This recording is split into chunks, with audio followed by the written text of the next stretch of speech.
Rocking star Yash fans ఎంతో eager గా wait చేస్తున్న ఆ బిగ్ అప్డేట్ రానే వచ్చేసింది. కేజీఎఫ్ 2 లాంటి భారీ హిట్ తర్వాత యష్ నుంచి వస్తున్న సినిమా కావడంతో టాక్సిక్ ఏ ఫేర్ గ్రోన్ అప్స్ అనే ఫస్ట్ టైం నుంచి భారీ అంచనాలు ఉన్నాయి. గీతూ మోహన్ దాస్ ఈ మూవీకి డైరెక్టర్ గా పనిచేస్తుండడంతో భారీ హైప్ క్రియేట్ అయింది. అయితే రీసెంట్ గా బెంగళూరులో జరిగిన గ్రాండ్ ఈవెంట్ లో ఈ సినిమా ట్రైలర్ ని మేకర్స్ రిలీజ్ చేశారు. దాదాపు 4.5 నిమిషాల నిడివితో ఉన్న ఈ ట్రైలర్ అంతా ఫుల్ డార్క్ వైల్డ్ మోడల్స్ గా సాగింది. ఒక చిన్నారి ప్రామిస్ చేసే సీన్ తో స్టార్ట్ అయ్యి క్షణంలోనే guns, blade shade, gangster action తో మాఫియా వరల్డ్ లోకి తీసుకెళ్తుంది.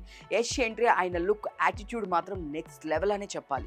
కేజీఎఫ్ రాకీ బాయ్ ని మించిపోయేలాగా చాలా పవర్ఫుల్ అవతార్ కనిపిస్తున్నారు. అయితే అసలు ఈ స్టోరీలో యష్ రోల్ ఏంటి, అంత వైలెంట్ గా ఎందుకున్నాడు, అతని బ్యాక్గ్రౌండ్ స్టోరీ ఏంటి అనే సస్పెన్స్ ని డైరెక్టర్ చాలా ఇంట్రెస్టింగ్ గా దాచిపెట్టారు. ట్రైలర్ లో ఒక్క పర్సన్ పద్ధతిగా మాట్లాడడం అంటే నేను నీకు పద్ధతిగా ఉన్నవాడిలా కనిపిస్తున్నానా అని యష్ ఇచ్చే కౌంటర్ మాస్ ఆడియన్స్ కి పూనకాలు తెప్పించడం ఖాయం. గీతూ మోహన్ దాస్ మార్క్ టేకింగ్ చూస్తుంటే ఇది కేవలం యాక్షన్ మాత్రమే కాదు, డార్క్ సైకలాజికల్ క్రైమ్ డ్రామాగా ఉండబోతుందని తెలుస్తుంది. ఈ సినిమాలో నయనతార, కియారా అద్వానీ, హుము కుషేర్, తారా సుతారియా, రుక్మిణి వసంత్ లాంటి యాక్ట్రెస్ ఉన్నారు. ట్రైలర్ లో వీరి పాత్రలకు సంబంధించిన కొన్ని విజువల్స్ మాత్రం చూపించి అసలు స్టోరీని చాలా సీక్రెట్ గా ఉంచారు.